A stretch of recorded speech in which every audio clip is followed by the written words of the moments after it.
नमस्कार। सबसे पहले सिविल मार्गदर्शन के इस ऑनलाइन प्लेटफॉर्म पर आपका हार्दिक स्वागत करता हूं। और जैसा कि पिछली क्लास में हमने स्टार्ट किया है, चैप्टर 1 आर्थिक समीक्षा राजस्थान। चैप्टर 1 है अपना कृषि पर बेस्ड है, कृषि प्रणाली में रूपांतरण पर आधारित है। तो कुछ क्वेश्चंस के माध्यम से कुछ फैक्ट्स को अपन ने डिस्कस किया था जो कि एग्जाम के पॉइंट ऑफ व्यू से बेहद महत्वपूर्ण थे। तो एक बार उन फैक्ट्स का दोबारा से रिवाइज करेंगे और फिर कुछ नेक्स्ट जो अगले क्वेश्चंस हैं इंपॉर्टेंट, जो एग्जाम के पॉइंट ऑफ व्यू से महत्वपूर्ण है, उनका अपन फिर चर्चा करेंगे। ठीक है, तो चलिए एक बार रिवाइज कर लेते हैं। जैसा कि पहला क्वेश्चन हमने देखा था भाई, कृषि एवं संबद्ध क्षेत्र का योगदान कितना प्रतिशत है स्थिर कीमतों पर और प्रचलित कीमतों पर। तो कृषि एवं संबद्ध क्षेत्र का जो योगदान है वो स्थिर कीमतों पर कितना हो गया है, 1.92 लाख करोड़ से बढ़कर कितना हो गया है, 2.23 लाख करोड़ रुपए हो गया है। यहाँ से हमने देखा ये 2.23 लाख करोड़ रुपए ये हो गया है। ठीक है, फिर हमने इसमें वृद्धि दर की बात की थी, तो लगभग 3.80% की इसमें 3.82% की इसमें वृद्धि दर्ज की गई है। तो एक फैक्ट तो अपना यहाँ से एक क्वेश्चन अपना ये बनता है। ठीक है, फिर दूसरी बात करते हैं अपन प्रचलित कीमतों पर। तो प्रचलित कीमतों पर कितना हुआ है, 4.41 लाख करोड़ रुपए। 2025-26 में इसका योगदान कितना है प्रचलित कीमतों पर, 4.41 लाख करोड़ है। ठीक है, जिसमें वृद्धि कितनी है, लगभग 8.10% की CAGR की वृद्धि दर्ज की गई है।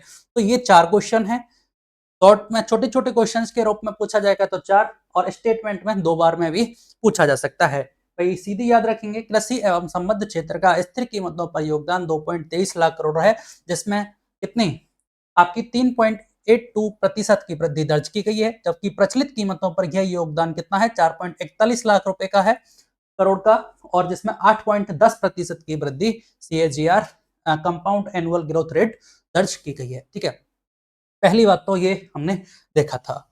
फिर बात की, ठीक है, फिर हमने देखा था GVA में ग्रॉस वैल्यू एडिशन में 3 पार्ट थे, कृषि क्षेत्र, उद्योग क्षेत्र और सेवा क्षेत्र का। तो इनका योगदान कितना प्रतिशत था, तो इनको अपन टेबल के माध्यम से हमने याद किया था। कैसे, हमने सबसे पहले देखा था कृषि क्षेत्र, फिर हम याद रखेंगे उद्योग क्षेत्र, और तीसरा है हमारा कौन सा, सेवा क्षेत्र।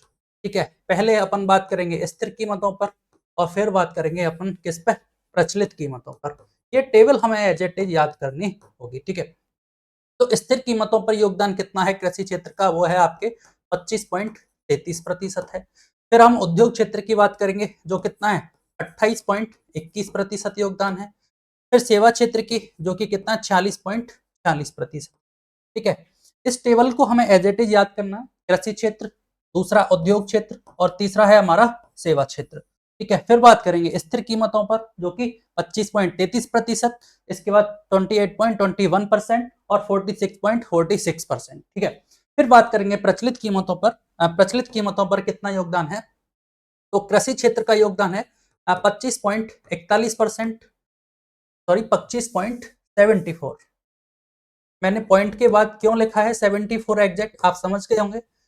यहाँ केवल 0.33 है, यहाँ 0.74 है, इसलिए थोड़ा सा हमें याद रखना होगा। फिर उद्योग क्षेत्र की बात करेंगे तो ये कितना है, 26.5% योगदान है, और सेवा क्षेत्र का 47.7% इसका योगदान है। ठीक है, तो ये कुछ डेटा है हम जो हमें याद रखने हैं। अब यहाँ से एक इंपॉर्टेंट फैक्ट जो हमें याद रखना है एग्जाम के पॉइंट ऑफ व्यू से, इसके बाद अगर डिफिकल्टी लेवल क्वेश्चन का बढ़ता है तो हम देख पा रहे हैं कि स्थिर कीमतों पर, सॉरी कृषि क्षेत्र का प्रचलित कीमतों पर जो योगदान है वो स्थिर कीमतों की तुलना में अधिक है। ठीक है, वहीं सेम देख पा रहे हैं आप, सेवा क्षेत्र में प्रचलित कीमतों पर योगदान अधिक है, लेकिन जब आप उद्योग क्षेत्र की बात करेंगे तो उद्योग क्षेत्र में क्या स्थिति है कि स्थिर मूल्यों पर योगदान अधिक है। फिर हमने एक बात और की थी, ये तो आंकड़े किसके हैं, 2025-26 के आंकड़े हैं।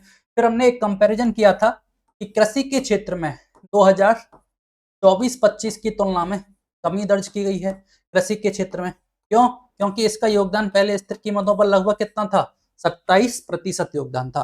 तो ये सारे फैक्ट हमें याद रखने हैं। ठीक है, चलिए अगला पॉइंट। फिर हमने देखा था कृषि एवं संबद्ध क्षेत्र के उपक्षेत्र थे, जिसमें पशुधन था।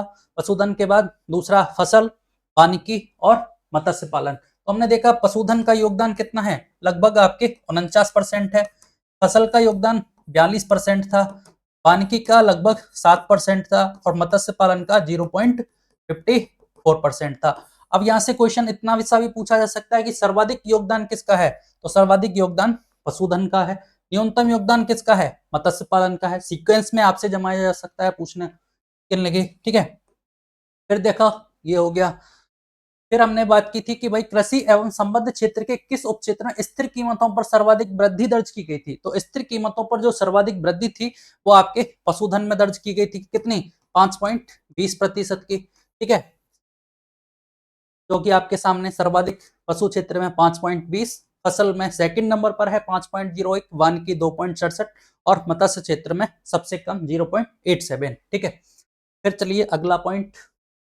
फिर हमने भू उपयोग सांख्यिकी के आधार पर देखा था कि भाई शुद्ध बोया गया क्षेत्रफल कितना है। तो शुद्ध बोया गया क्षेत्रफल कितना है, आपके 53.02% है, ठीक है। फिर हमने बात की थी बंजर भूमि की। तो बंजर भूमि कितना था, 10.11% था और ये 8.30% क्या था, ये था आपके वानिकी था, ठीक है। फिर स्थायी चारागाह भूमि 4.81 और कृषि ऊसर तथा कृषि अयोग्य भूमि 6.85% थी, ठीक है। ये डेटा हमें याद रखना है। वानिकी में 8.30, ऊसर भूमि कितना 6.85, कृषि योग्य बंजर भूमि 10.11% और शुद्ध बोया गया क्षेत्रफल जो कि सबसे ज्यादा इंपॉर्टेंट है 53.02%। चलिए अगला क्वेश्चन। फिर यहां से हमने बात की थी भाई कृषि गणना के आधार पर भूमि जोतों की संख्या कितनी है, उनका क्षेत्रफल कितना है, उसमें कितनी वृद्धि दर्ज की गई है, इस आधार पर। तो सबसे पहले देखते हैं कृषि गणना के अनुसार राज्य में कुल प्रचलित भूमि जोतों की संख्या कितनी है, लगभग 76 लाख थी। 76 पॉइंट कितना है, 76.55 लाख है। अब ये गत वर्ष की तुलना में कितना था, गत वर्ष में 2010-11 में, मतलब कृषि गणना 5 वर्ष में की जाती है, तो 2010-11 में ये लगभग 68 लाख था, बढ़ के 76 लाख हो गया है। तो इसमें कितने परसेंट की वृद्धि दर्ज की गई थी, आप याद होना चाहिए 11.14% की वृद्धि इसमें दर्ज की गई थी, ठीक है, जो कि अपने सामने है। फिर हमें दूसरा पॉइंट हमें याद रखना है कि भाई इस भूमि जो जोतों की संख्या है, इसमें इन भूमि जोतों का वर्गीकरण किया गया है। जैसे पहला है सीमांत जोत, दूसरा है लघु जोत, तीसरा है अर्ध मध्यम, चौथा है मध्यम जोत और बड़े जोत। इसमें भी हमने देखा था कि अगर 1 हेक्टेयर से कम है तो वो सीमांत जोत है और 1 से 2 हेक्टेयर है, ठीक है, तो लघु। और इसमें आपके 2 से 4 हेक्टेयर, इसमें 4 से 10 हेक्टेयर है मध्यम जोत में। और बड़े जोत होंगे जिसमें 10 हेक्टेयर से अधिक होगा, तो वो क्या होगा, बड़े जोत के अंतर्गत आएगा। फिर हमने देखा था कि भाई सीमांत जो इन जो चार हैं, सीमांत, लघु, अर्ध मध्यम और मध्यम है, इसमें तो वृद्धि दर्ज की गई है, लेकिन जो बड़े जोत के आकार हैं उनमें कमी दर्ज की गई है। और इसमें कमी कितनी दर्ज की गई थी, सेम 11.14% की इसमें कमी दर्ज की गई थी, ये हमें याद रखना है। देखो, जो आपके कुल भूमि जोतों की संख्या है उसमें 11.14% की वृद्धि दर्ज हुई है, लेकिन बड़े जोतों की संख्या में 11.14% की कमी दर्ज की गई है, ये हमें याद रखना है। तो ये संख्या के आधार पर बात हुई। फिर हमने देखा क्षेत्रफल के अनुसार, तो क्षेत्रफल कितना है 2010-11 से और 2015-16 में हमने कंपैरिजन किया था। तो यहाँ जो क्षेत्रफल था वो 211 लाख हेक्टेयर था और ये 211 लाख हेक्टेयर से घट के कितना हो गया, 208 लाख हेक्टेयर हो गया था। इस प्रकार इसमें कितनी कमी हुई है, 1.24% की कमी दर्ज की गई है, ये फैक्ट हमें याद रखना है, ठीक है। फिर हमने औसत आकार की बात की थी। जो औसत आकार है, राज्य में प्रचलित भूमि जोतों का औसत आकार 2010-11 से कंपैरिजन करते हैं 2015-16 में, तो 2010-11 में कितना था, 3.07 था, जो कि 2015 में कितना हो गया है, 2.73 हेक्टेयर हो गया है। इस प्रकार इसमें भी क्या है, कमी दर्ज हुई है। और इसमें कितनी कमी दर्ज हुई है, ये आप देख लीजिए। इस प्रकार इसमें 11% की कमी दर्ज की गई है, लगभग कितनी की कमी हुई है, 11% की। तो ये कुछ आंकड़े हमने इस प्रकार क्वेश्चंस के माध्यम से डिस्कस किए थे। चलिए और आगे देखते हैं। फिर महिला प्रचालित जोतों के आधार पर बात की थी। तो इसमें देखिएगा कि 2015-16 के अनुसार राज्य में कुल महिला प्रचालित भूमि जोतों की संख्या कितनी है? 7.75। लगभग अपन 7.5 लाख मान सकते हैं। 7.75 7.75 लाख है संख्या। तो इसमें भी वृद्धि दर्ज हुई है। गत वर्ष में लगभग ये कितना था? 5.46 था। 5.46 से बढ़कर ये कितना हो गया? 7.7 लाख 75। तो लगभग इसमें 41% की वृद्धि दर्ज की गई है, जो आपके सामने है कितना? 41.94। 41.94% की वृद्धि दर्ज की गई है। फिर बात करते हैं महिला भूमि जोतों की कुल क्षेत्रफल। ये 2000 या अच्छा क्षेत्रफल की बात कर रहा है 13.30 लाख हेक्टेयर। अब ये 13.30 लाख हेक्टेयर था, जो कितना हो गया बढ़ के 13 से कितना हो गया? 16.5 लाख हो गया है हेक्टेयर। 16.5 लाख हेक्टेयर हो गया। इस प्रकार क्षेत्रफल में भी वृद्धि हुई है, जो कितनी है? 24.44% की इसमें भी वृद्धि दर्ज की गई है। ठीक है, चलिए फिर हमने देखा भाई राजस्थान में कुल खाद्यान्न उत्पादन होने का अनुमान कितना है? कब? 2025-26 में। तो हमने देखा था 283 LMT उत्पादन होने का लक्ष्य है। फिर इसके दो डिवाइड किए थे, खरीफ और रबी। तो हमने देखा था रबी में कितना था? खरीफ की फसल का लगभग 89 था, और रबी में कितना? 194 LMT उत्पादन होने का अनुमान है। ठीक है, तो ये डेटा हमें याद रखना है। 283 LMT और खरीफ में 89 LMT है, और रबी में 194 LMT है।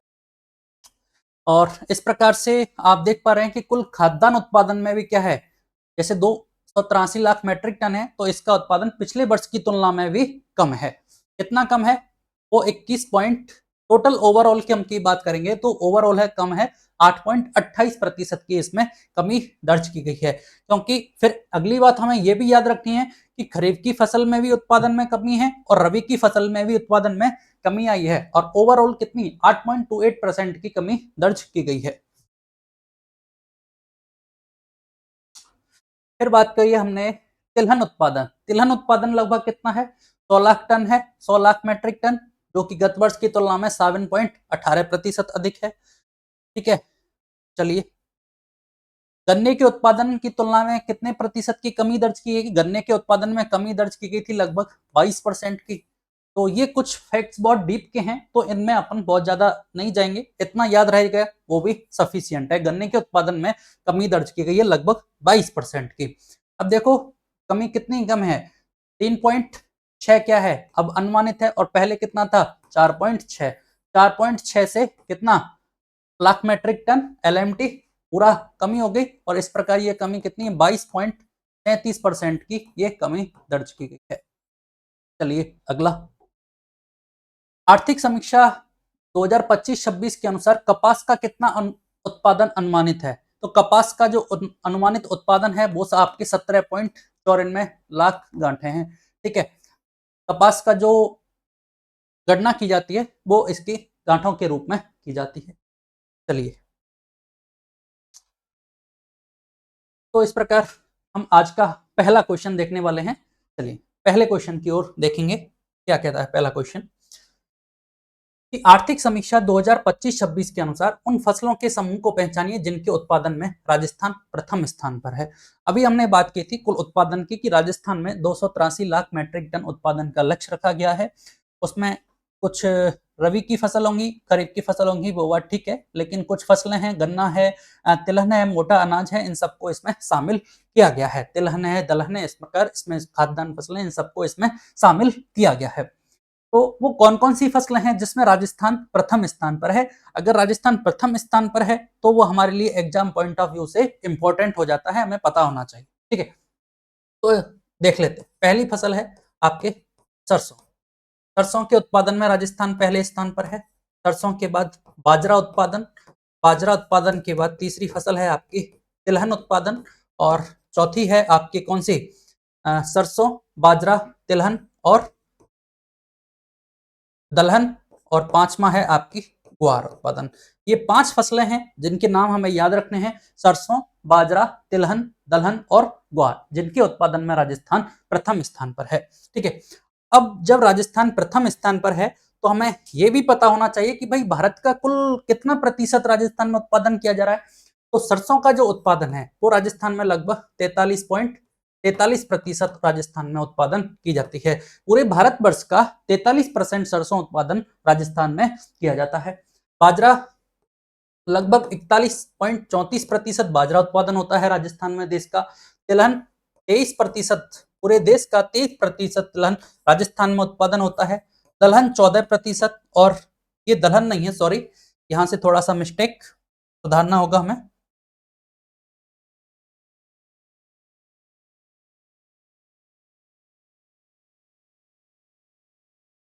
यह है आपकी फोर्थ है मोटा अनाज।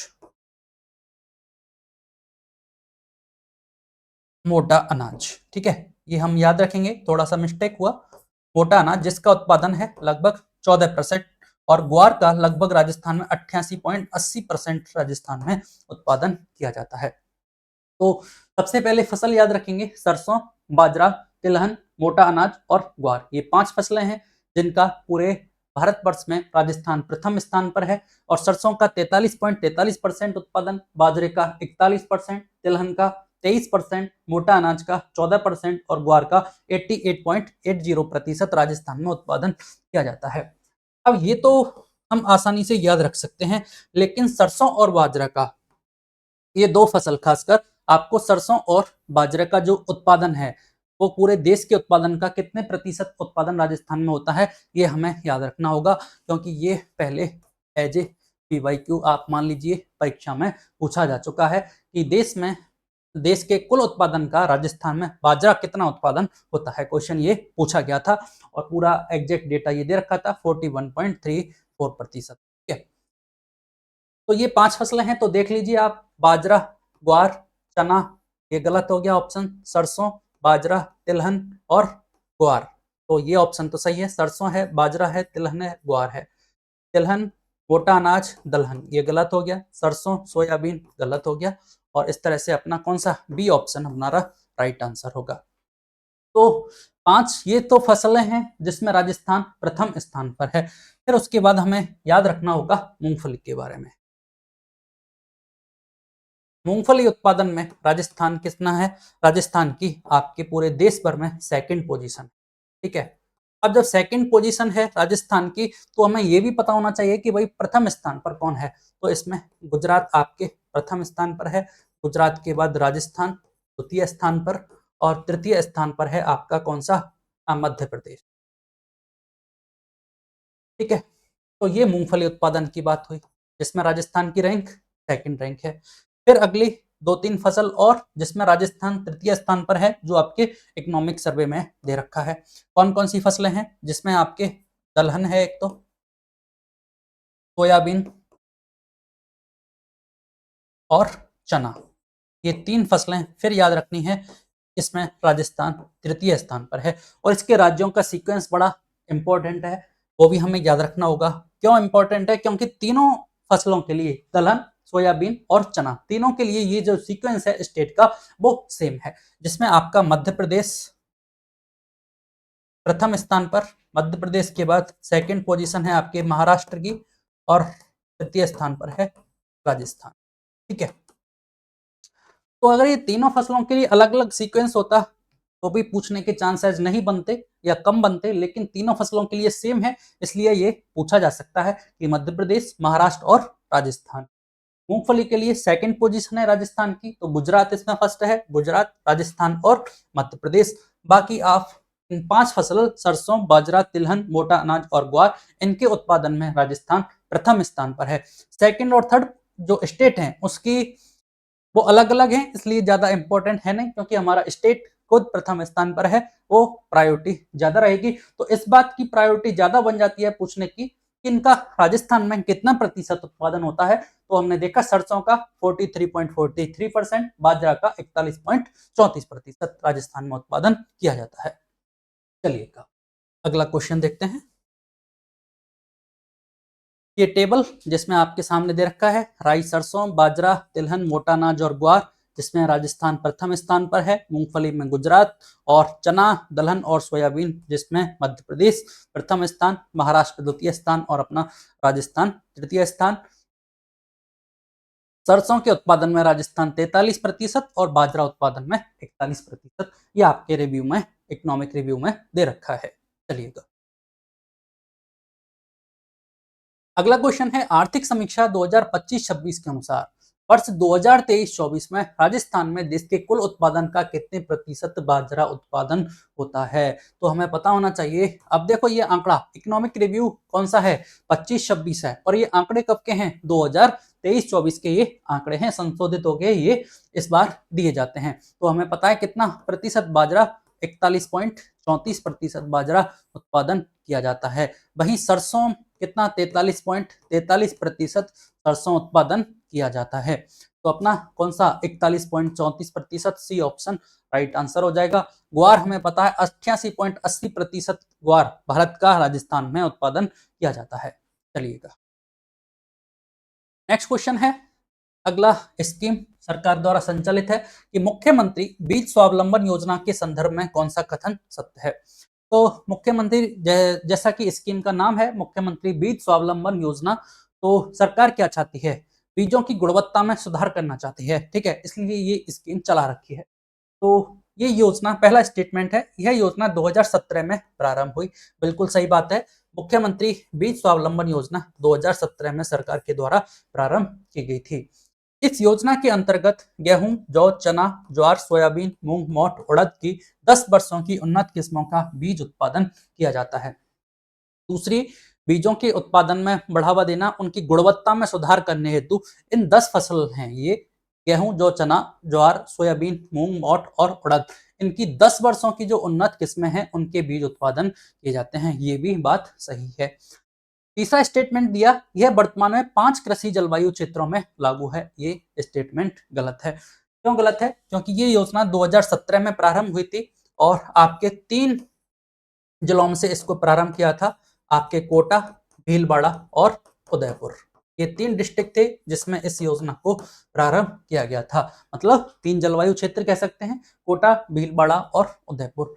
फिर अगले सत्र में 2018-19 में इसको राज्य के जो कृषि जलवायु क्षेत्र हैं 10 संपूर्ण राज्य में इसको चालू कर दिया गया था, ठीक है। तो पहला स्टेटमेंट सही है, दूसरा सही है, तीसरा स्टेटमेंट गलत है।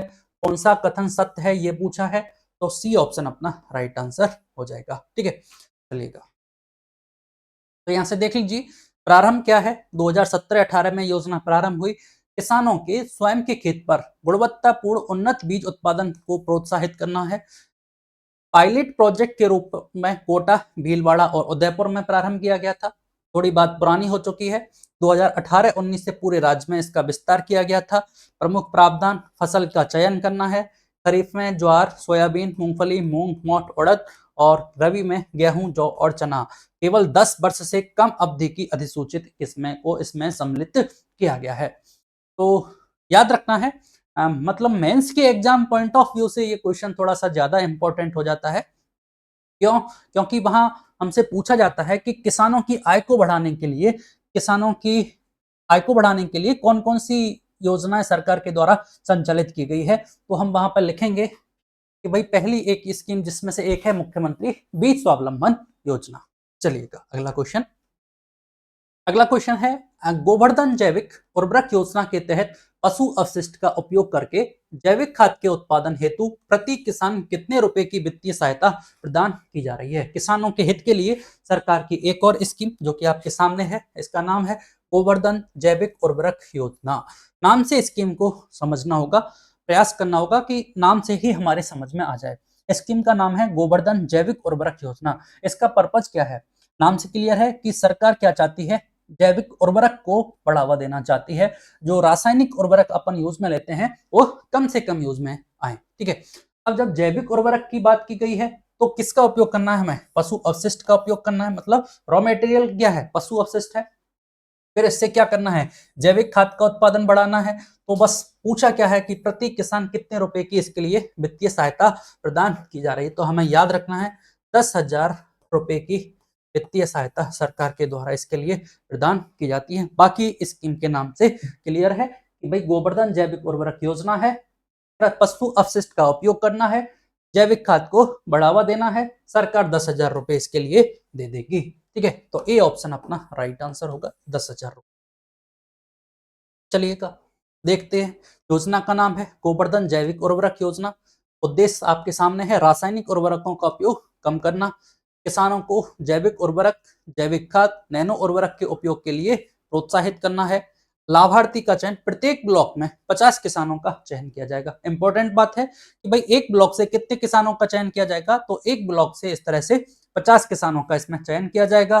फिर बात है आर्थिक सहायता, प्रति किसान 10,000 रुपए की आर्थिक सहायता प्रदान की जाएगी। उद्देश्य वर्मी कंपोस्ट, जैविक खाद का उत्पादन को बढ़ावा देना। इसके लिए कच्चा माल क्या है, पशु अपशिष्ट, एनिमल वेस्ट का उपयोग करना है। इसके लिए आवेदन कहाँ करना है, राज किसान पोर्टल पर ऑनलाइन इसका आवेदन करना है। तो ये बात हमें याद रखनी होगी। चलिए अगला क्वेश्चन है, आर्थिक समीक्षा 2025-26 के अनुसार वर्ष 2024-25 में राज्य में कुल कितने कृषि क्लिनिक स्थापित किए। इंपॉर्टेंट बात, राज्य में कृषि क्लिनिक स्थापित किए गए हैं फसलों को सुरक्षा के लिए। ठीक है, मतलब फसलों में किसी भी प्रकार का कीट रोग लग जाए या फिर फसलों से संबंधित कोई भी हमें जानकारी प्राप्त करनी है, तो आप यहाँ इस कृषि क्लिनिक पर जाके जानकारी प्राप्त कर सकते हैं। दूसरी फिर और भी काम है, जैसे सॉइल की फर्टिलिटी टेस्ट करनी है, सॉइल की उत्पादकता, उसकी गुणवत्ता को चेक कराना है, तो वहां पे अपन वो भी करा सकते हैं। तो बात की गई है कि भाई 2024-25 में राज्य में कुल कितने कृषि क्लिनिक स्थापित किए गए हैं, तो इसका नंबर है आपके, राज्य ने 2024-25 में ऐसे 20 क्लिनिक स्थापित किए गए हैं और 2025-26 में कितने 13 क्लिनिक और स्थापित किए गए हैं, किए जा रहे हैं। 20 तो स्थापित हो चुके हैं, 13 स्थापित और किए जा रहे हैं। चलिएगा देख लीजिए, योजना का नाम है कृषि क्लिनिक की स्थापना। उद्देश्य किसानों को मृदा परीक्षण, सॉइल टेस्टिंग की सुविधा प्रदान करना। सबसे जो प्रमुख काम है वो इसका यही है कृषि क्लिनिक का, कि सॉइल की टेस्टिंग अपने को करनी है। इसके अलावा फसल संबंधी जानकारी उपलब्ध हो जाएगी। कीट एवं रोग उपचार के लिए विशेषज्ञ सेवाएं दे देंगे। स्थान कहाँ है भाई, सभी जिला मुख्यालयों पर कृषि क्लिनिक स्थापित किए जा रहे हैं।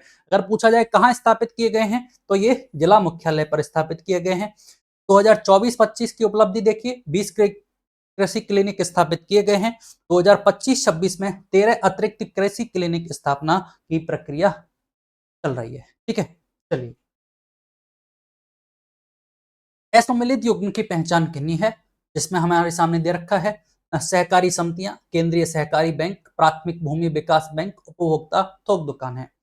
तो इस क्वेश्चन को डिस्कस करने से पहले देख लेते हैं कि अपन ने जितने भी क्वेश्चंस डिस्कस किए हैं अब तक, सारे एग्जाम पॉइंट ऑफ व्यू से बहुत महत्वपूर्ण है।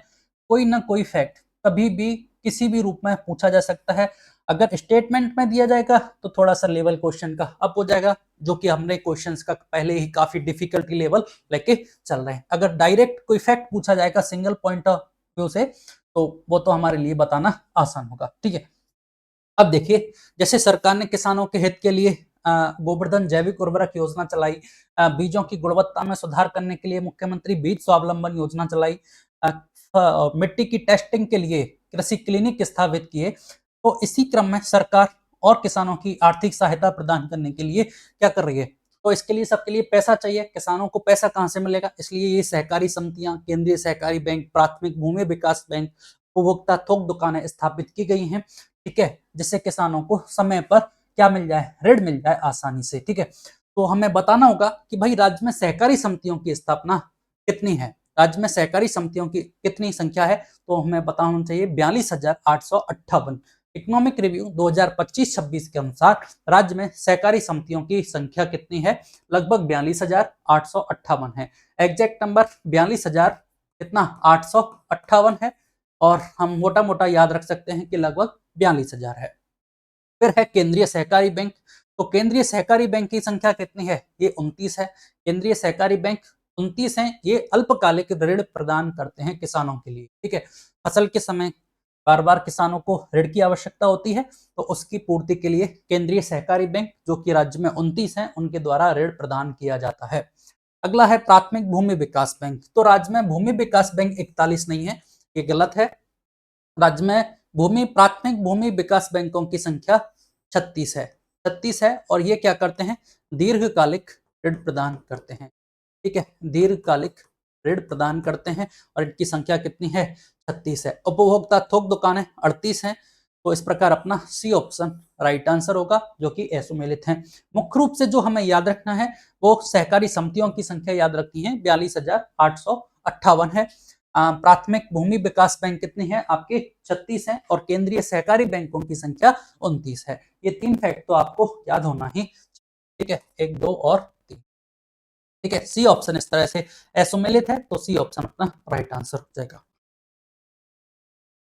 तो देखो, इसका पर्पज क्या है सरकार का, किफायती ऋण एवं सहकारी क्षेत्र में प्रदान करना। सहकारी संरचना में हमने देखे राज्य में कुल 42,858 पंजीकृत सहकारी समितियां हैं, जिसमें 23 संघ है, 24 दुग्ध संघ है, 38 उपभोक्ता थोक दुकान है, 9,086 प्राथमिक कृषि ऋण सहकारी समितियां हैं, पीएससीएस हैं, और विपणन एवं फल सब्जी सहकारी समितियां 285 हैं। इसमें ऋण प्रदान करने वाली संस्थाएं 29 केंद्रीय सहकारी बैंक हैं। केंद्रीय सहकारी बैंकों की संख्या कितनी है, 29 है। ये अल्पकालिक ऋण प्रदान करते हैं, कृषि ऋण, ठीक है। और दीर्घकालिक कृषि ऋण कौन प्रदान करता है, प्राथमिक भूमि विकास बैंक, जिनकी संख्या कितनी है, 36 है। ठीक है, तो ये सारे फैक्ट हमें याद रखने हैं। चलिएगा, फिर अगली एक स्कीम सरकार ने चलाई, सहकार किसान कल्याण योजना के अंतर्गत संबंध में कौन सा कथन सत्य है, असत्य कथन के बारे में हमसे पूछा है। ये बहुत इंपॉर्टेंट है, क्वेश्चन में हमें याद रखना होगा क्वेश्चन को सॉल्व करने से पहले कि भाई क्या पूछा गया है। क्वेश्चन में असत्य कथन के बारे में जानकारी पूछी गई है या क्वेश्चन में सत्य कथन के बारे में पूछा गया है, ये हमें विशेष रूप से देखना होगा क्वेश्चन में। तो चलिए, सहकार किसान कल्याण योजना, सरकार क्या चाहती है, सहकारिता को प्रमोट करना चाहती है, जिससे किसानों के लिए भी आसान हो और सरकार के लिए भी आसानी होगी। किसान के कल्याण हेतु योजना चलाई गई है, ठीक है। देखिए, इस योजना के अंतर्गत केंद्रीय सहकारी बैंक और ग्राम सेवा सहकारी समितियों के माध्यम से ऋण प्रदान किया जाएगा, और इस योजना के तहत कृषि एवं संबद्ध गतिविधियों के लिए 15 लाख रुपए तक की ऋण सुविधा का प्रावधान है। तो फ्री के हिसाब से इतना इंपॉर्टेंट नहीं है, लेकिन मैं फिर बार बार यही कहूंगा कि एग्जाम में मेंस के पॉइंट ऑफ व्यू से ये स्कीम्स थोड़ा सा लिखने के लिए हमें जरूरत होती है, कई सारी स्कीम्स का एक साथ, क्योंकि मोटी मोटी जो स्कीम्स हैं वो फिर लिखने में हमें थोड़ा मटेरियल कम हो जाता है, तो हमें ये इनके बारे में भी थोड़ा पता होना चाहिए कि भाई सहकार किसान कल्याण योजना सरकार ने चला रखी है। इसमें आपको ऋण प्रदान कर रहा है कौन, ग्राम सेवा सहकारी समितियां और केंद्रीय सहकारी बैंक ऋण प्रदान कर रहे हैं, ठीक है। लेकिन कितना प्रदान कर रहे हैं ये हमें थोड़ा सा याद रखना होगा। कृषि एवं संबंध गतिविधियों के लिए इसमें 10 लाख रुपए का प्रावधान है, बस इतनी सी बात हमें याद रखनी है। कितना, 10 लाख रुपए का इसके अंतर्गत ऋण प्रदान करने की सुविधा दी गई है, ठीक है। तो यहाँ से कौन सा कथन असत्य है, तो ये पहला कथन तो सत्य है और दूसरा कथन आपका असत्य है। 10 लाख की सुविधा इसमें दी गई है, तो कौन सा कथन असत्य है, तो ए ऑप्शन अपना राइट आंसर हो जाएगा। अगर क्वेश्चन में पूछा जाता कि निम्नलिखित में से कौन सा कथन सत्य है, तो अपना केवल 2 आंसर हो जाएगा। तो इसलिए ये इंपॉर्टेंट था क्वेश्चन में देखना कि पूछा क्या गया है। तो क्लियर हुआ कि सहकार किसान कल्याण योजना के तहत कितने रुपए के ऋण का प्रावधान है, 10 लाख रुपए के ऋण का प्रावधान है, और केंद्रीय सहकारी जो बैंक है इनके द्वारा ऋण प्रदान किया जाता है। चलिएगा, आपके सामने है सहकारी किसान कल्याण योजना, उद्देश्य फसल ऋण के अलावा कृषि जरूरतों के लिए ऋण। इंपॉर्टेंट देखिए क्या है इंपॉर्टेंट, फसल ऋण के अलावा जो कृषि की अन्य जरूरत है उनको पूरा करने के लिए ये ऋण प्रदान किया जाता है। कौन है माध्यम, केंद्रीय सहकारी बैंक और ग्राम सेवा सहकारी समितियां। ऋण सीमा है अधिकतम कितनी, 10 लाख रुपए का ऋण प्रदान किया। चलिए, अगला स्कीम है सरकार का स्वरोजगार क्रेडिट कार्ड योजना के संबंध में कौन सा कथन है। स्कीम के नाम से समझने की कोशिश करिए कि जब हमने देखा किसानों के लिए कौन सा, सहकार कल्याण योजना, तो सहकार कल्याण योजना में 10 लाख रुपए का प्रावधान है, और वो भी फसल ऋण के अलावा कृषि से संबंधित जो अन्य गतिविधियां हैं उनके लिए इस योजना के तहत ऋण प्रदान किया जा रहा था। फिर सरकार ने अगली और किसानों के हित के लिए सोचा कि भाई स्वरोजगार क्रेडिट कार्ड योजना जिसके लिए सरकार लेके आई कि कृषि के अलावा सरकारों की सॉरी किसान की अन्य जरूरत है, कृषि के अलावा उन जरूरतों को पूरा करने के लिए सरकार क्या लेके आई, स्वरोजगार क्रेडिट कार्ड योजना। तो यह योजना राष्ट्रीय बैंक के द्वारा प्रायोजित है, सही बात है। इस योजना के अंतर्गत कृषि गतिविधियों के लिए 50,000 रुपए तक के ऋण का प्रावधान है। तो यहाँ ये बात तो सही है कि 50,000 रुपए तक के ऋण का प्रावधान इसमें किया गया है, लेकिन इंपॉर्टेंट बात क्या है, क्या स्वरोजगार ही स्थापित करना है तो क्यों ना कृषि के क्षेत्र के अलावा, तो कृषि क्षेत्र के अलावा अन्य क्षेत्रों में के लिए, अन्य गतिविधियों के लिए 50,000 रुपए तक के ऋण का प्रावधान है, और जिसके में ऋण की अवधि कितनी है, कितने समय के लिए, 5 वर्ष के लिए। ठीक है, और इस तरह से उपयुक्त सभी कथन सत्य हैं। तो ये तो स्टेटमेंट गलत हो गया। हमसे क्या पूछा गया है, कौन सा कथन असत्य है, तो ये जो बी है वो गलत है। बी में कितना सा गलत है, केवल इतना सा पार्ट इसका गलत है कि कृषि गतिविधियों के लिए नहीं, कृषि के अलावा अन्य गतिविधियों के लिए 50,000 रुपए तक के ऋण का इसमें प्रावधान किया गया है। देख लीजिए, स्वरोजगार क्रेडिट कार्ड योजना, कौन है प्रायोजक, राष्ट्रीय बैंक है। उद्देश्य गैर कृषि गतिविधियों हेतु ऋण प्रोवाइड किया जा रहा है। ऋण सीमा 50,000 तक है और ऋण की अवधि कितनी है, 5 वर्ष है। 5 वर्ष के लिए ऋण प्रदान किया जाएगा। चलिए अगला क्वेश्चन फिर है, क्वेश्चन है अपना कि राजस्थान सहकारी गोपाल क्रेडिट कार्ड ऋण योजना के अंतर्गत कितने दुग्ध उत्पादक कृषक परिवारों को अधिकतम कितनी राशि तक ब्याज मुक्त ऋण प्रदान किया जा रहा है। ठीक है, अब इस क्वेश्चन के माध्यम से दो बातें हमसे पूछ ली गई कि भाई कितने रुपए तक का लाभ दिया जाएगा और कितने परिवारों को लाभ दिया जाएगा। दो बात हमसे पूछी गई। फिर देखो, इस क्वेश्चन को अपन इसके नाम से समझने की कोशिश करते हैं कि राजस्थान सहकारी गोपाल क्रेडिट कार्ड ऋण योजना। जैसे इस नाम को देखेंगे, गोपाल, गोपाल का मतलब जो गोपालक हैं, गोपालक है मतलब जो पशुपालक हैं, जो डेयरी उद्योग से संबंधित परिवार हैं, उनको इसमें लाभान्वित करना है। ठीक है, पशुधन को हमें बढ़ावा देना है। तो यहां से फिर आपके सामने हुआ, दुग्ध उत्पादक कृषक परिवारों को अधिकतम कितनी राशि तक का ब्याज मुक्त ऋण प्रदान किया जाता है। पहला स्कीम का नाम हो गया, ये दूसरा इसका उद्देश्य हो गया, दुग्ध उत्पादक कृषक परिवारों को, और यहां से इसकी राशि हमसे पूछी गई है। तो हमें याद रखना है भाई, इसमें 2 लाख परिवारों को सहायता दी जाएगी, और कितनी सहायता दी जाएगी, आपके 1 लाख रुपए। ठीक है, 1 लाख रुपए तक की सहायता दी जाएगी और 2.5 लाख परिवारों को यह सुविधा प्रदान की जाएगी। इस तरह से बी ऑप्शन अपना राइट आंसर जाएगा। और इसकी इस ऋण की खास बात क्या है, ये ब्याज मुक्त ऋण। ठीक है, ब्याज मुक्त है, 2.5 लाख परिवारों को 1 लाख रुपए तक का इसमें ऋण दिया जाएगा। ठीक है, देखिए, राजस्थान सहकारी गोपाल क्रेडिट कार्ड योजना, कृषि व डेयरी दुग्ध उत्पादक परिवारों को इसको सहयोग प्रदान किया जाएगा। पशुधन संरक्षण को बढ़ावा देना है। लाभार्थी 2.5 लाख 2.5 लाख दुग्ध उत्पादक कृषक परिवारों को इससे लाभान्वित करना है। अधिकतम 1 लाख रुपए तक का ऋण दिया जाएगा और ब्याज मुक्त है, अल्पकालीन ऋण है। और इसका इस तरह से कुल बजट प्रावधान कितना है, 150 करोड़ रुपए का इसका बजट प्रावधान किया है।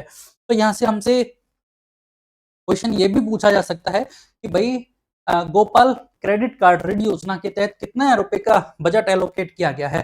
तो इसका जो बजट है वो हमें याद रखना होगा। इसका बजट है भाई 150 करोड़ रुपए का इसका बजट एलोकेट किया गया है, और 2.5 लाख परिवारों को 1 लाख रुपए तक का ऋण इसमें प्रोवाइड किया जाएगा। चलिए अगला क्वेश्चन देखिएगा, निम्नलिखित कथनों में से सत्य कथन की पहचान कीजिए। सत्य कथन बताना है। कृषि अवसंरचना निधि की स्थापना 15 मई 2020 को की गई और इसके तहत 1 लाख करोड़ रुपए का प्रावधान है। कृषि अवसंरचना निधि, पहली बात तो देखिए, कृषि अवसंरचना निधि इसकी स्थापना कब की गई है, 15 मई 2020 को स्थापना की गई है।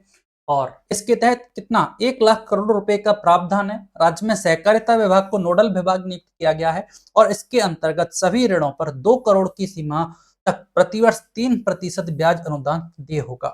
तो सरकार ने एक फंड बनाया, कौन सा, कृषि अवसंरचना निधि। इसका उद्देश्य क्या है, सरकार का उद्देश्य था, जैसे फसल बोई, फसल का उत्पादन हो गया, तो उत्पादन के पश्चात जब फसल की कटाई होती है, कटाई के पश्चात मतलब फसल वेस्ट ना हो, उसको खराब होने से रोका जा सके। तो खराब होने से कैसे रोका जाएगा, इसके लिए हमें अवसंरचना बनानी होगी, इंफ्रास्ट्रक्चर डेवलप करना होगा। कौन सी, जिसके अंतर्गत क्या आएगा, जिसका आपके अंतर्गत आपके भंडारण कोल्ड स्टोरेज का निर्माण करना है, खाद्य प्रसंस्करण को बढ़ावा देना है।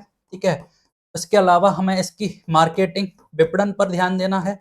फिर कहीं ये किसान के बाद उपभोग इसका हो पाएगा, परिवहन के साधन है उन पे ध्यान देना है।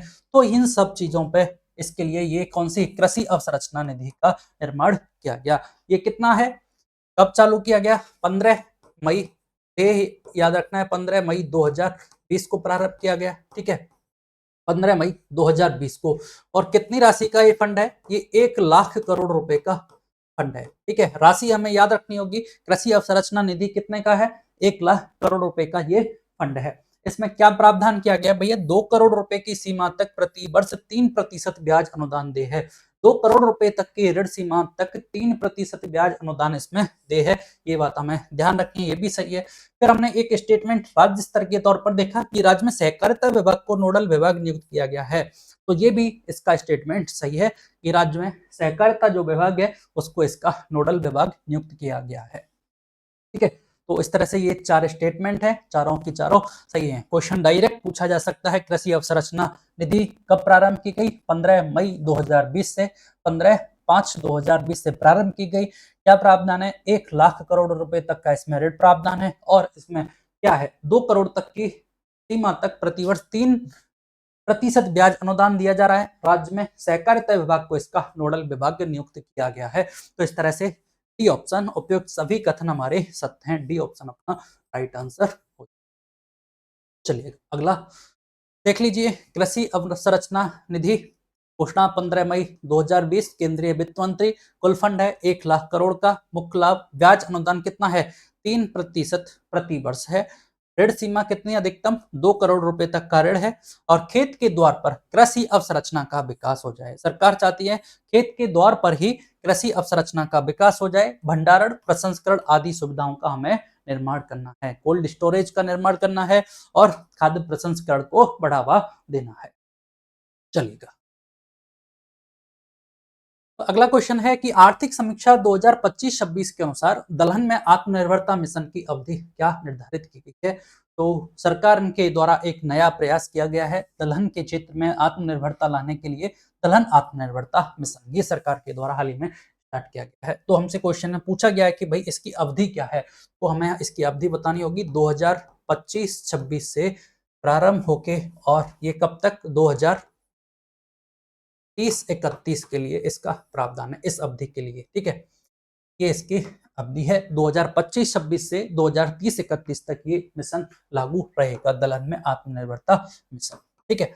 सरकार क्या चाहती है, इसका पर्पज क्या है। पहली बात तो ये नाम से क्लियर है कि दलहन के क्षेत्र में, दालों के उत्पादन के क्षेत्र में हमें आत्मनिर्भरता लानी है। अब आत्मनिर्भरता कैसे आएगी, जब दलहन का जो उत्पादन क्षेत्र है उसको बढ़ावा मिलेगा, ठीक है। सरकार का तीसरा उद्देश्य है प्रोटीन को बढ़ावा देना, हमारे जो खाद्य पदार्थ हैं उसमें खाने में प्रोटीन की मात्रा बढ़े, और इसमें हम क्या हों, आत्मनिर्भर हों, इस बात को सरकार ने ध्यान रखा है, ठीक है। अब इसमें अगली क्या बात है, कौन कौन सी दालों को प्राथमिकता दी गई है, प्रमुख तौर पर तो इसमें 3 दालों को रखा गया है। सबसे पहले है आपकी तुअर, उड़द और मसूर, ये 3 दाल हैं, तुअर की दाल, उड़द की दाल और मसूर की दाल।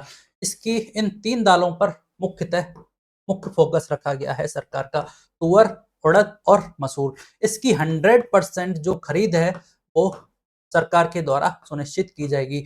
और फिर हमें याद रखना है कि भाई कौन सी संस्था इसको 100% खरीदेगी, तो नाफेड और NCCF, ये 2 संस्था हैं जो इसका 100% खरीद सुनिश्चित करेगी। ये कौन सी है, आपके NAFED, national agriculture cooperative federation of India limited, और ये है आपका national consumer cooperative federation of India limited. ये जो 2 संस्था हैं, इसके द्वारा इस तुअर, उड़द और मसूर की जो दाल है इसकी 100% खरीद सुनिश्चित की जाएगी, और जिसकी अवधि है 2025-26 से 2030-31, ठीक है। अब बात की सरकार, तीसरा पॉइंट, जो इसके अलावा अन्य दलहन फसलें हैं उसके तहत उसको कैसे, तो उसके लिए सरकार की एक स्कीम चल रही है, कौन सी, पीएम आशा योजना के तहत PSS, जो कि आपका प्राइस सपोर्ट सिस्टम है। प्राइस सपोर्ट सिस्टम के आधार पर पीएम आशा योजना के तहत उनकी खरीद सुनिश्चित की जाएगी। तो इस प्रकार से ये दलहन आत्मनिर्भरता मिशन है जो हमें याद रखना है, ठीक है। तो अगला क्वेश्चन ये है कि दलहन में आत्मनिर्भरता मिशन के अंतर्गत तुअर, उड़द और मसूर की 100% खरीद किस संस्था के द्वारा सुनिश्चित की जाएगी, तो हमें ऑप्शन में मिलेगा नाफेड, ठीक है। NAFED national agriculture cooperative federation of India limited है। इसकी स्थापना कब हुई? इसकी स्थापना आपके 2 अक्टूबर 1958 में इसकी स्थापना हुई है। क्वेश्चन पूछा जा सकता है कि नाफेड की स्थापना कब हुई है, तो 2 अक्टूबर 1958 में इसकी स्थापना हुई है। 100% खरीद सुनिश्चित करेगी। कौन कौन सी दाल है, इनके नाम थोड़ा सा याद रखना। तुअर, उड़द और मसूर की दाल है। कई बार ऑप्शन में आपके लिए मिलेगा क्या, मूंग भी ऑप्शन में मिलेगा, लेकिन ये किसके तहत आएगा? ये पीएम आशा योजना के तहत इसकी खरीद सुनिश्चित की जाएगी। ठीक है, तो यहाँ से ऑप्शन में आपके नाफेड है, सी ऑप्शन आपका राइट आंसर। चलिए अगला क्वेश्चन देख लीजिए। दलहन में आत्मनिर्भरता मिशन योजना अवधि 2025-26 से 30-31 तक है। मुख्य फोकस फसलें, एक्चुअली ये अलग से दे रखा है। देखो सारा जो प्रावधान है वो इन तीन के लिए ही है, तुअर, उड़द और मसूर। उद्देश्य, पहला उद्देश्य है दलहन उत्पादन में वृद्धि हो जाएगी। फिर जलवायु अनुकूल बीजों को बढ़ावा मिलेगा। दलहन के क्षेत्रफल में विस्तार होगा। कटाई उपरांत भंडारण व प्रबंधन में सुधार होगा। प्रोटीन उपलब्धता बढ़ाना, सबसे इंपॉर्टेंट जो बिंदु है वो यही है, प्रोटीन उपलब्धता बढ़ाना और दलहन उत्पादन में वृद्धि।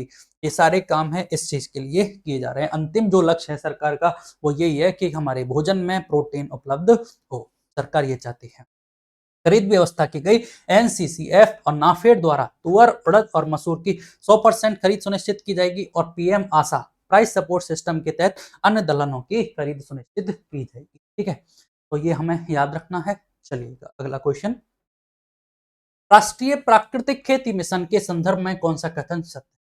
सरकार फिर चाहती है, हमने कौन सा स्कीम देखा था सबसे पहले, मुख्यमंत्री बीज स्वावलंबन योजना। उसके बाद हमने कौन सा एक स्कीम देखा था, गोवर्धन जैविक उर्वरक योजना, जिसमें सरकार का लक्ष्य था कि रासायनिक जो उर्वरक हैं उनका कम से कम उपयोग किया जाए, जैविक जो उर्वरक हैं उनको बढ़ावा दिया जाए, जैविक खाद को बढ़ावा दिया जाए। इसके लिए सरकार चाहती थी पशु अपशिष्ट का यूज किया जाए, जिसके लिए सरकार ने 10,000 रुपए तक का प्रावधान किया था। अब यहां से सरकार फिर एक मिशन लेके आई, राष्ट्रीय प्राकृतिक खेती मिशन। नेचुरल फार्मिंग को बढ़ावा देना है। सरकार का उद्देश्य क्या है? नेचुरल फार्मिंग को बढ़ावा। नेचुरल फार्मिंग को बढ़ावा कैसे मिलेगा? जब हम इसका जैविक खाद का यूज करेंगे, अपने मुख्यमंत्री बीज स्वावलंबन योजना के तहत जो हमारे पिछले 10 वर्ष के जो बीज हैं, गुणवत्तापूर्ण बीज हैं, उनका उपयोग करेंगे, तो राष्ट्रीय प्राकृतिक खेती मिशन का जो लक्ष्य है सरकार का वो पूर्ण हो जाएगा। तो ये देखिए, इस मिशन की शुरुआत 2025-26 में हुई है। बिल्कुल सही बात है, 2025-26 में इस मिशन की शुरुआत हुई है और इस योजना के तहत 2000 क्लस्टर गठित किए गए हैं। सरकार क्या करेगी, इस योजना के तहत 2000 क्लस्टर बनाएगी। इसमें भी अलग अलग प्रावधान है भाई। 1800 जो क्लस्टर हैं वो सेंट्रल गवर्नमेंट के द्वारा स्थापित करे जाएंगे और 200 क्लस्टर हैं वो आपके स्टेट गवर्नमेंट के द्वारा स्थापित किए जाएंगे। फिर इस मिशन के तहत 2.5 लाख किसान परिवारों को लाभान्वित करना है। ये बात भी हमें देखनी होगी, कितने किसान परिवारों को? 2.5 लाख किसान परिवारों को लाभान्वित करना है। तो ये तीनों स्टेटमेंट आपके सही हैं। कौन सा कथन सत्य है? तो डी हमारा सत्य। ठीक है, इंपॉर्टेंट बात क्या है? 2.5 लाख किसान परिवारों को लाभान्वित करना है, प्राकृतिक खेती मिशन है। तो इस 2.5 लाख परिवारों में अगर क्षेत्रफल की बात करें कितने हेक्टेयर, तो 10 लाख हेक्टेयर भूमि को इससे लाभान्वित करना है। ये भी एक इसका इंपॉर्टेंट पॉइंट है। 2.5 लाख किसान परिवारों के तहत 10 लाख हेक्टेयर भूमि को प्राकृतिक खेती मिशन के अंतर्गत लाना है, जिसमें 2000 क्लस्टर, 1800 क्लस्टर सेंट्रल गवर्नमेंट और स्टेट गवर्नमेंट आपके 200 क्लस्टर बनाएगी। 2025-26 में शुरुआत हुई। ठीक है, अभी आपने देखा था क्या, एक स्कीम में 2.5 लाख किसान परिवारों को लाभान्वित किया जा रहा था और ये थी आपकी स्कीम कौन सी? राजस्थान सहकारी गोपाल क्रेडिट कार्ड योजना, जिसमें 2.5 लाख परिवारों को 1 लाख रुपए तक का प्रावधान किया गया है, दुग्ध उत्पादक कृषक परिवारों को। ठीक है, और डेयरी या दुग्ध उत्पादक परिवार हैं, 2.5 लाख किसान हैं और उस योजना में भी आपके प्राकृतिक खेती मिशन के तहत भी 2.5 लाख किसान हैं। इनको क्या अधिकतम 1 लाख रुपए तक का ऋण है और वहां आपके 10 लाख हेक्टेयर भूमि को लाभान्वित किया जाएगा। चलिए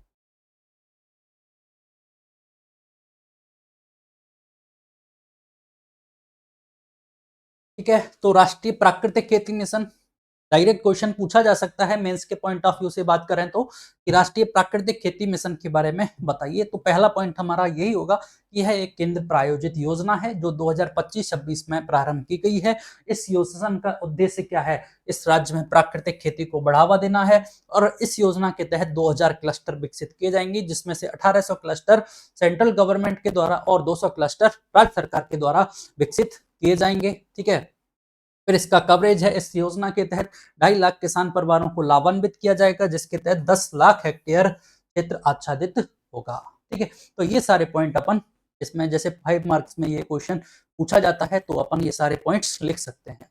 चलिएगा अगला क्वेश्चन, प्रधानमंत्री धन धान्य कृषि योजना के संदर्भ में कौन सा कथन सत्य है? इसलिए कुछ एग्जाम में ये क्वेश्चन पूछा भी गया है।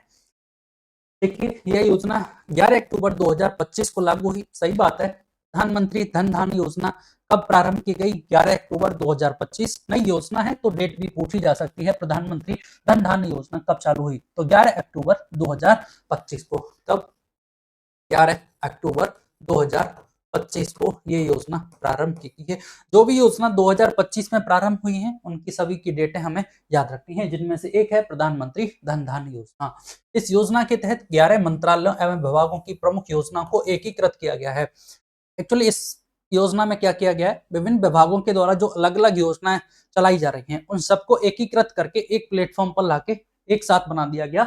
और इस योजना के तहत इस प्रकार कितने 11 मंत्रालय और विभागों को प्रमुख योजनाओं को एकीकृत किया गया है। इसका मेन पर्पज क्या है? एकीकरण करना था इस योजना के तहत। और कितने मंत्रालय आए? 11 मंत्रालय इसमें एकीकरण कर दिए। इस योजना देश के 100 आकांक्षी जिलों में कृषि के समग्र विकास हेतु गठित की गई है। इंपॉर्टेंट बात है ये, 100 आकांक्षी जिले। पूछा जा सकता है कि भाई प्रधानमंत्री धन धान्य कृषि योजना देश के कितने जिलों में संचालित है? तो हमें पता होना चाहिए देश की ये 100 आकांक्षी जिलों में संचालित की जा रही है। और कितने विभाग हैं इसमें? 11 मंत्रालयों का जो विभिन्न योजनाएं थी उनका एकीकरण किया जा रहा है। ठीक है, तो ये स्टेटमेंट तो हमारे तीनों सही है। पहला भी सही है, दूसरा सही है, तीसरा सही है। और कौन सी कथन सत्य है? तो 1 2 3 सही है। सी ऑप्शन अपना राइट आंसर होगा। अब इंपॉर्टेंट बात एक बार फिर देख लीजिए, प्रधानमंत्री धन धान्य कृषि योजना कब प्रारंभ हुई? 11 अक्टूबर 2025 को प्रारंभ हुई है।